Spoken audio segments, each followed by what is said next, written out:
मिंबर रसूल पर बैठे हुए शायर इंटरनेशनल, शायर अहले बैत हज़रत जनाब शब्बीर बरकाती साहब और शायर अहले सुन्नत जनाब सैयद अब्दुल कादिर साहब, नक़ीब इजलास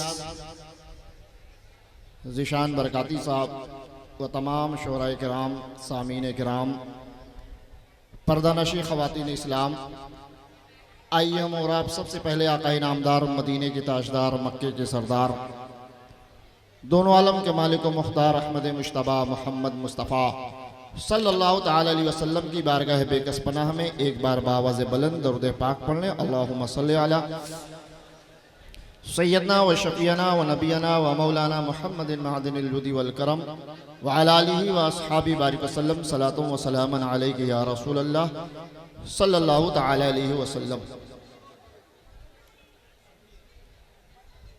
गुड़ी पोखर के मुसलमान हर साल की तरह इन साल भी शहीदाने करबला कॉन्फ्रेंस का इनकाद किए और आज हमारे दरमियान तमाम शोहरा व नकीब सब के सब पहली बार गुड़ी पोखर तशरीफ लाए।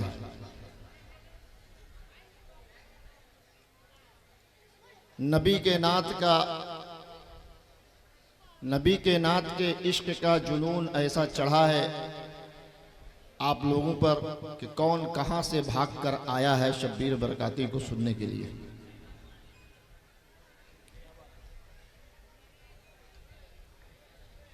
हमसे पहले कई शोरा नात पढ़ चुके, मेरे सामने जनाब अब्दुल कादिर साहब ने बहुत अच्छी नातो बना मनक़बत पढ़ी। बैठने वालों का दिल चाह रहा था कि हम नजराना पेश करें, लेकिन लोग डर से नहीं उठ रहे थे कि हम पैसा देने जाएंगे, मेरी जगह पर कहीं दूसरा ना बैठ जाए। तो इसके लिए मैं आपको एक रास्ता बता देता हूं कि अगर नाते नबी के जो भी अशार आपको पसंद आ जाए तो आपको उठ के आने की जरूरत नहीं, आप अपने आगे वाले को बढ़ा दें। हर आदमी अपने आगे वाले को जब बढ़ा देंगे वो पैसा यहां तक पहुंच जाएगा, आसानी से पहुंच जाएगा। और दूसरी चीज ये है कि यहाँ पर जितने भी लोग हैं, मुझे पता है 2-4-5% छोड़ के वो सारे के सारे सरकार मिल्लत हजरत सैयद शाह नसीम अख्तर कादरी के मानने और चाहने वाले हैं।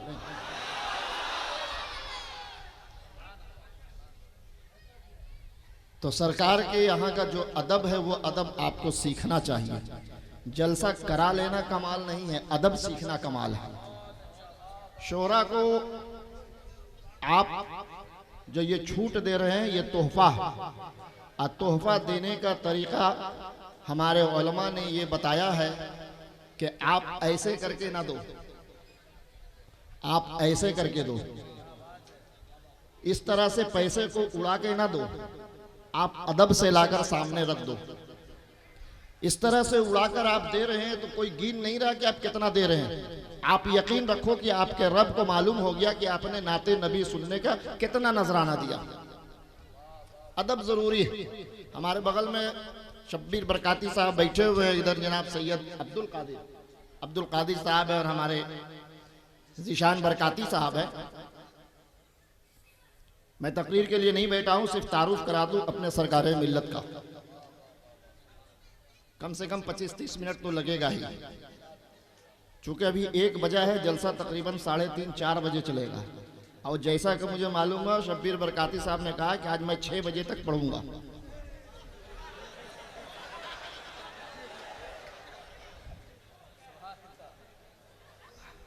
शब्बीर बरकाती साहब जल्दी पकड़ाते नहीं हैं और पकड़ा गए हैं तो छोड़ना भी नहीं है। शब्बीर बरकाती साहब, आपको मैं बता दूं कि ये भद्रक की सरजमीन है, ये उड़ीसा स्टेट में पड़ता है। यहाँ मुजाहिदे मिल्लत का आस्थाना तकरीबन 8-10 किलोमीटर के दूरी पर है। सरकार मिल्लत हजरत सैयद शाह नसीम अख्तर कादरी इस इलाके के रहने वाले नहीं हैं, बल्कि मैं आपको याद करा दूं कि शायद अगले महीने आप हाशमी मियाँ के साथ बिहार के एक जगह प्रोग्राम किया था। जस्ट वहीं से 20 किलोमीटर दूर एक जगह है अमझर शरीफ। वहाँ एक बुजुर्ग हैं कुतुबुल अफ्ताब फर्दुल अफराद नायब गौसुस सकलैन हजरत सैयदना मोहम्मद कादरी, जो बगदाद शरीफ से सिलसिला कादरिया को लेकर आए। उस अमझर शरीफ को अल्लामा अरशदुल कादरी साहब कहते हैं कि अगर हिंद का बगदाद देखना है तो अमझर शरीफ चले जाओ। आप गौसे आजम की करामतों को अशआर में ढाल कर पढ़ते हैं। हमारे सैयद अब्दुल कादिर साहब गौसे आजम की मनक़बत को पढ़े अशआर में ढाल कर, लेकिन सरकार मिल्लत का जो ख़ानदान है और जो खानकाह है, उस खानकाह में वहाँ के साहिब सज्जादा गौसे आजम की करामत को दिखाते हैं। अब आप कहोगे कि गौसे आजम तो कब को इस दुनिया से चले गए। हम लोग तो गौसे आजम की करामत को अशआर में ढाल कर सुनाते हैं, या खतीब या मुकर्रिर गौसे आजम की करामत को नस्र में बयान करते हैं। आप आज भी गौसे आजम की करामत को दिखाते हो तो गौसे आजम तो है नहीं। तो मैं आपको बता दूं कि गौसे आजम रजी अल्लाह ताला अन्हु ने पूरी अपनी जिंदगी में सिर्फ एक कुरान मुकद्दस अपने दस्ते मुबारक से लिखा, जो एक वरक में एक पारा और 30 वरक में मुकम्मल कुरान पाक है, जिसको आप अपनी आंखों से पढ़ सकते हैं। लिखना आसान है लेकिन पढ़ना मुश्किल है। तो ये वो गौसे आजम ने कुरान मुकद्दस जो अपनी दस्ते मुबारक से लिखा, उसको आप अपनी आंखों से पढ़ सकते हैं। आज भी उस खानकाह में पहली रबीउल अव्वल शरीफ को जो उर्स होता है, तो ये गौसे आजम की करामत तो वहाँ के साहिब सज्जादा हुजूर मिल्लत अलहाज हजरत सैयद शाह शरफुद्दीन कादरी अपने दस्ते मुबारक से कराते हैं। और जिस खानकाह में जहां आप गए थे वो खानवादा भी सैयदना पाखी का खानवादा है, जहां आप गए थे अगले महीने 4 तारीख को। तो ये वो सरकार मिल्लत औलाद गौसे आजम की औलाद है। और इस इलाके के तमाम मज़ारात पर उर्स के मौका पर कव्वालियां होती थी। ये सरकार मिल्लत आज से तकरीबन 50 साल पहले जब इस इलाके में आए मुजाहिदा करते हुए, तो आपने अपना एक मस्कन मस्जिद के बगल में बनाया और वहीं से फिर तबलीग दीन का काम शुरू किया। मुजाहिद मिल्लत जो इस इलाके के बहुत बड़े आलिम थे, उनका सानी इस इलाके में कोई नहीं था, लेकिन मुजाहिद मिल्लत जब जब तकरीर के लिए खड़े होते थे और लोगों को ये कहते थे कि अपने औलिया किराम के आरास के मौके पे कव्वाली के इनकाद न करो, लोग मुजाहिद मिल्लत की बातों को न सुनते थे।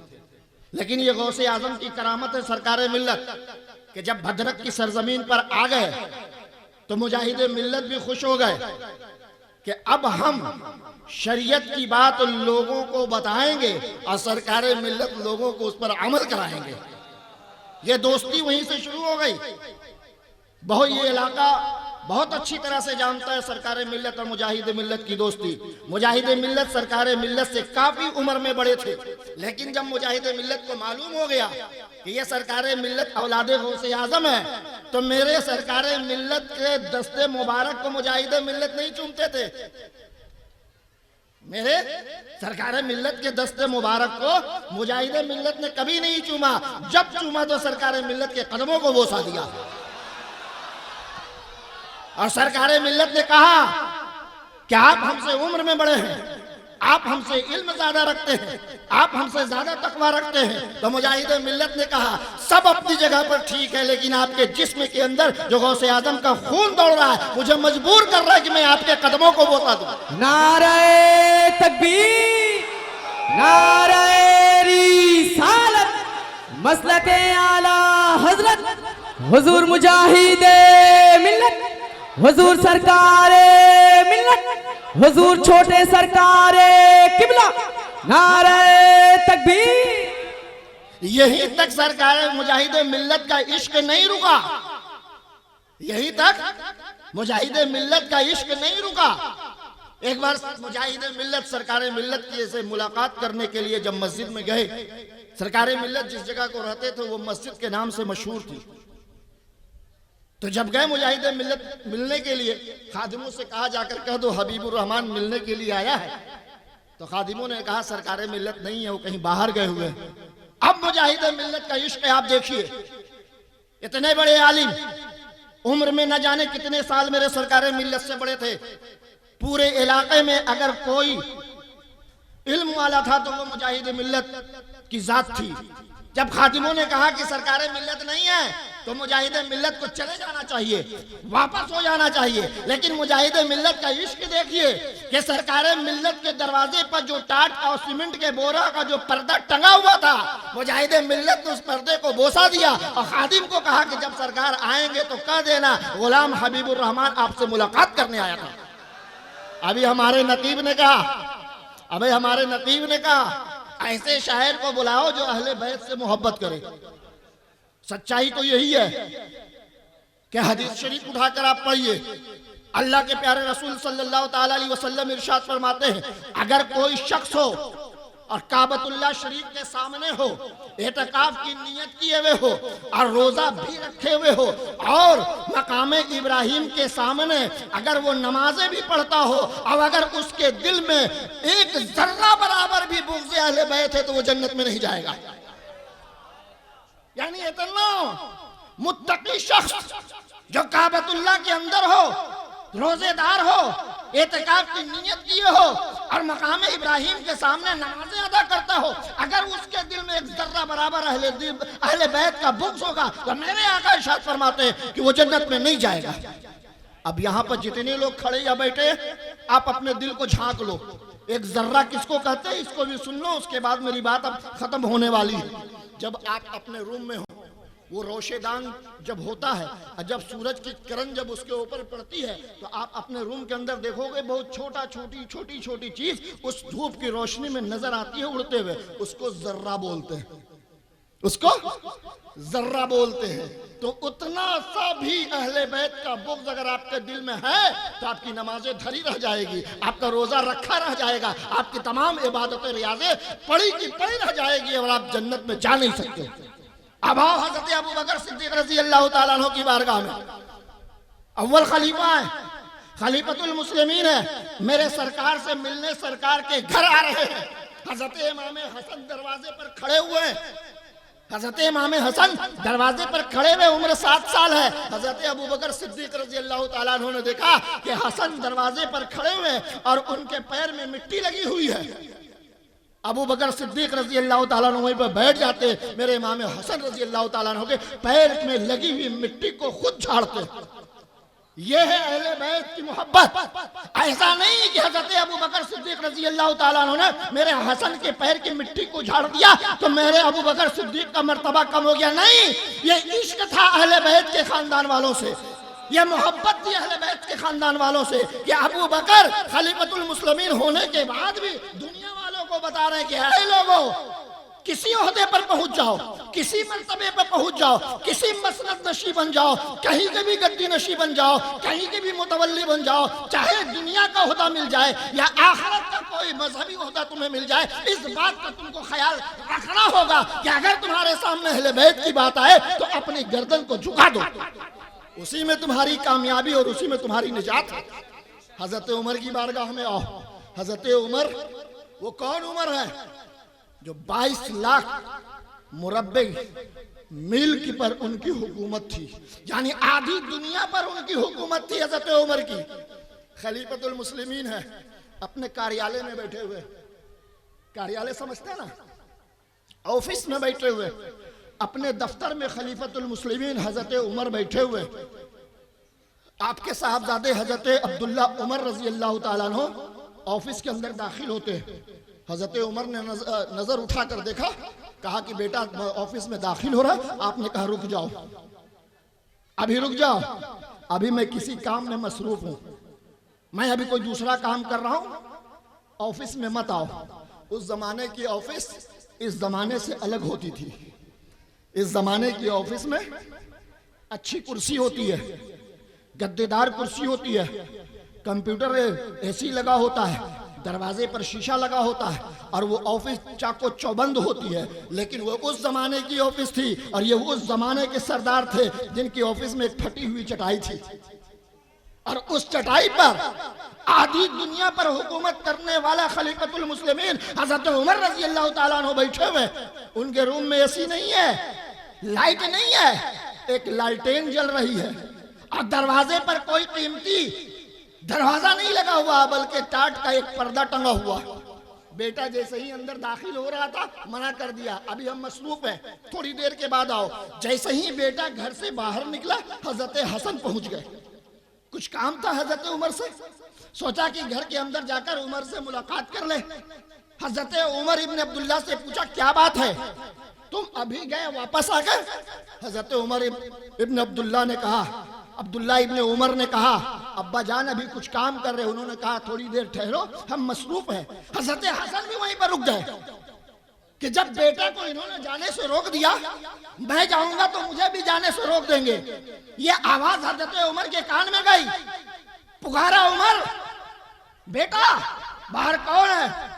हजरत अब्दुल्ला आए, कहा बाहर हसन आए। कहा कि भेज दो, कहा कि भेज दो। हजरत इमाम हसन जब अंदर गए हजरत उमर खड़े हो गए और कहा हसन, मैंने अब्दुल्ला उमर अपने बेटे को आने के लिए मना किया है। मैं तो आपके नाना का खादिम हूँ, मैं तो आपके नाना का गुलाम हूँ, मैं तो आपके नाना के दिए हुए ओहदे पर लोगों की खिदमत कर रहा हूँ। आपके लिए दरवाजा बंद नहीं है, आप जब चाहे आ जाएं। और उठकर अपनी जगह पर इमाम हसन को हजरत उमर ने बिठाया। है इस कायनात में कोई सा मर्द, इस दुनिया में कोई मर्द है जिसकी आधी दुनिया पर हुकूमत हो और सैयदों के ऐसी ताजीम करे? हम तो एक कमरे में बैठकर एक मदरसे के सदर मुदरिस बन गए तो समझा बहुत पावर वाले हो गए। एक खानकाह के मुतवल्ली बन गए, समझ के बहुत बड़ा ओहदा हमें मिल गया। एक इलाके के सरपंच, मुखिया, तहसीलदार कुछ भी बन गए, हम समझ रहे बहुत पावर वाले हम हो गए। अब हमारी नजरों से सादात की इज्जत कम हो गई। तो ये दुनिया है मेरे दोस्तों, ये दुनिया है। यहाँ तो इज्जत तुमने पा लिया, लेकिन याद रखो कल मैदान महशर में तुम्हारा नबी तुमसे सवाल करेगा कि चंद मिनटों के लिए तुम्हें वो जो ओहदा मिला था, तुमने मेरी औलादों की इज्जत ना की। अब यहाँ तुम्हारी शफाअत कौन करेगा? कौन करेगा तुम्हारी शफाअत? तो मेरे दोस्तों आप इस बात को याद रखो, वो सरकारे मिल्लत जिनकी मेहनत और मुशक्कत का आज समरा है कि ये सारे लोग कहां कहां से नाते नबी सुनने के लिए आए और बादब बैठे हुए हैं। जिसको बैठने की जगह नहीं मिली वो खड़ा हुआ। ये साबित कर रहा है आज हमारे आए हुए मेहमानों के दरमियान कि हमारी पीर का हमको सिखाया हुआ वो अदब है कि हम जहां हैं वहीं बादब खड़े रहेंगे, हम जहां हैं वहीं बादब बैठे रहेंगे। मेरे दोस्तों मुहर्रम शरीफ का महीना 29 तारीख को मुहर्रम है। डीजे वेजे तो निकलेगा जरूर, है ना? नहीं निकलेगा। बड़ा समझदार है, इसका मतलब है कि सरकार मिल्लत की तालीम पहुंच गई है आप लोगों तक। अगर जन्नत में जाना है तो डीजे मत बजाना। कुछ दिन मुसलमानों के लिए खास होता है। ईद के दिन मुसलमान जरूर दारू शराब पीता है खुशी में। मुहर्रम के दिन पी पा के निकलते हैं इमाम हुसैन के नाम पर, ऐसा लगता है यजीदियों से लड़ने जा रहे हैं। मेरे दोस्तों अब यजीद हमारे सामने नहीं आएगा, यजीद अब हुसैनियों के सामने नहीं आएगा। ये बात तय है कि अगर कोई यजीदी होगा भी तो अपनी पहचान नहीं कराएगा, छुप कर रहेगा, लेकिन बोलेगा नहीं कि हम यजीद के मानने वाले। और हुसैनी सीना तान कर रहेगा और हर जगह मिंबर, मेहराब, खानकाह, मस्जिद, मदरसा, हर जगह अपने आप को मनवाएगा कि हम हुसैनी हैं।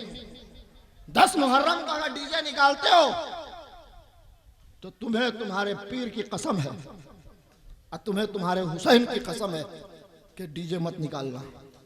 नाचना गाना नहीं, बल्कि ये सोचो इमाम हुसैन का पूरा खानदान एक दिन में शहीद हो गया। हमारे घर में एक मैयत होती है तो हम पहचान खो देते हैं कि मेरे घर में आया कौन कौन था। खाना हम भूल जाते हैं, कपड़ा पहनना हम भूल जाते हैं। अब तो हमारा ये हाल हो गया कि हमारे घर में मैयत हो जाती है तो मैयत को गुस्ल कैसे दिया जाता है वो भी हम भूल जाते हैं। गम में घर में कोई रिश्तेदार अगर इंतकाल कर गया तो हम भूल जाते हैं कि मैयत को गुस्ल कैसे दिया जाता है, मैयत को कफन कैसे पहनाया जाता है। तो अब सोचो, जिस हुसैन के नाम पर तुमने जिक्र हुसैन की महफिल सजाया है, उनके घर में एक नहीं अपना 19 लोग एक ही दिन में शहीद किए गए। अपने खून के रिश्तेदार 19 लोग शहीद हुए और दोस्तों को मिला तो 72 लोग शहीद हुए। उस दिन तो मुसलमानों याद रखो कि जब 10 मुहर्रम को यजीदियों की तलवारें और तीरें चल रही थी तो आसमान के फरिश्ते रो रहे थे। सूरज कहां पर रहा था, सितारे हिल रहे थे, ये हरे भरे सब्ज़ो शादाब दरख्त कांप रहा था और हर चीज, हर शय, हर जर्रा रब की बारगाह में इल्तिजा कर रहा था, मौला आज कौन सा दिन है कि तेरे नबी के खानदान वालों को लोग इस बेदर्दी से मार रहे, किसी का बाजू काट रहे, किसी की गर्दनें काट रहे, किसी का हाथ तोड़ रहे, किसी की गर्दन को तलवार में उठा रहे। ये सारे हम मुसलमान तो उस दिन खामोश बैठे थे, लेकिन ये बेजान चीज जो बोलने की सलाहियत नहीं थी, ये सब रब की बारगाह में सवाल करते मौला। और डर रहे थे, क्यों? इसलिए डर रहे थे कि जब खानदान मुस्तफ़ा पर इतनी बड़ी आफत आ रही है, रब जलाल में लगता है आ गया है, ऐसा ना हो कि खानदान मुस्तफ़ा के बाद मेरे ऊपर न जलाल आ जाए। सूरज डर रहा था मेरे ऊपर जलाल ना आ जाए, सितारे डर रहे थे मेरे ऊपर जलाल ना आ जाए, दरख्त डर रहे थे मेरे ऊपर जलाल ना आ जाए, समंदर पहाड़ डर रहे थे कि मेरे ऊपर जलाल ना आ जाए। लेकिन रब जलाल में नहीं था, खानदान मुस्तफ़ा इम्तिहान में था। खानदान मुस्तफ़ा इम्तिहान में था और खुसूसी तौर पर इमाम हुसैन से इम्तिहान लिया जा रहा था कि हुसैन आज दुनिया वालों को बता दो कि तुम्हें खानदान की मोहब्बत है कि मुस्तफ़ा के दीन और इस्लाम की मोहब्बत है। तो इमाम हुसैन ने करबला में अपनी गर्दन को कटाकर अपने बच्चों की कुर्बानी देकर दुनिया वालों को बता दिया कि ऐ लोगों, मैं नबी का नवासा हूँ, मेरे दिल में इस्लाम की मोहब्बत है, कुरान की अजमत की महफूजियत की मोहब्बत है। हम एक अकबर किया, हजारों अकबर को इस्लाम की हिफाजत के लिए कुर्बान कर सकते हैं, और करके दुनिया वालों को बता दिया। इसलिए मेरे दोस्तों, अल्लाह के प्यारे रसूल सल्लल्लाहु ताला अलैहि वसल्लम जब हिजरत करके मदीना आए तो वहां के यहूदी लोग रोजा रखे हुए थे। वहां के यहूदी लोग रोजा रखे हुए थे। मेरे आका ने पूछा, ये यहूदी लोग रोजा क्यों रखे हुए आज 10 मुहर्रम को? तो लोगों ने बताया कि ये लोग रोजा इसलिए रखे हुए हैं कि आज की तारीख में बहुत सारे ऐसे वाक़यात हुए हैं जिसकी वजह कर ये लोग रोज़ा रखे हुए हैं। हज़रत इब्राहीम अलैहिस्सलाम को आग से आज़ादी मिली थी 10 मुहर्रम को। हज़रत इब्राहीम अलैहिस्सलाम की गर्दन बची थी 10 मुहर्रम को। हज़रत यूनुस अलैहिस्सलाम मछली के पेट से बाहर आए थे 10 मुहर्रम को। हज़रत यूसुफ अलैहिस्सलाम कुएं से सही सलामत वापस निकले थे 10 मुहर्रम को। इतने सारे वाक़यात हुए थे, इसीलिए ये यहूदी रोज़ा रखते। तो अल्लाह के रसूल सल्लल्लाहु ताला अलैहि वसल्लम ने कहा कि 10 का रोजा तो हम रख रहे हैं, अगले साल अगर हम जिंदा रहे तो 9 और 10 दोनों रोजा रखेंगे। अगर इमाम हुसैन से मोहब्बत है तो 9 मुहर्रम और 10 मुहर्रम को रोजा रखो। मेरे आका इरशाद फरमाते हैं 1 साल का कफारा है 9 और 10 मुहर्रम का रोजा, 1 साल का कफारा। और रमजान के बाद सबसे फजीलत वाला अगर कोई रोजा है तो 9 और 10 मुहर्रम का रोजा। अगर इमाम हुसैन से सच्ची मोहब्बत है 9 मुहर्रम और 10 मुहर्रम को रोजा रखकर गुजार दो, 1 साल का कफारा अदा हो जाएगा। बारगाह खुदाबंदी में यही दुआ है, अल्लाह तबारक व तआला हमें और आपको हुसैनी बनाकर रखे, सैयदों की सच्ची और पक्की मोहब्बत अता फरमाए। सादात का एहतराम करने का तरीक़ा हमें पता है और एहतराम करने की तौफीक और रफ़ीक अता फरमाए। फिर इंशाअल्लाह, चूँकि हमको तो आप हर साल सुनते हैं, शब्बीर बरकाती तो कभी कभी पकड़े जाते हैं, इसीलिए आज भरपूर है शब्बीर बरकाती साहब को आपको सुनना। जो जहाँ है वहीं रहे। नजराना भेजने का मैंने तरीक़ा बता दिया, लेकिन अगर आपकी मर्ज़ी है कि आप आकर फिर अपनी जगह पर जा सकते हैं, वो जगह कोई छीनेगा नहीं, तो वो भी आपको इजाज़त है। वाखिरु दावाना अनिल हम्दुलिल्लाहि रब्बिल आलमीन।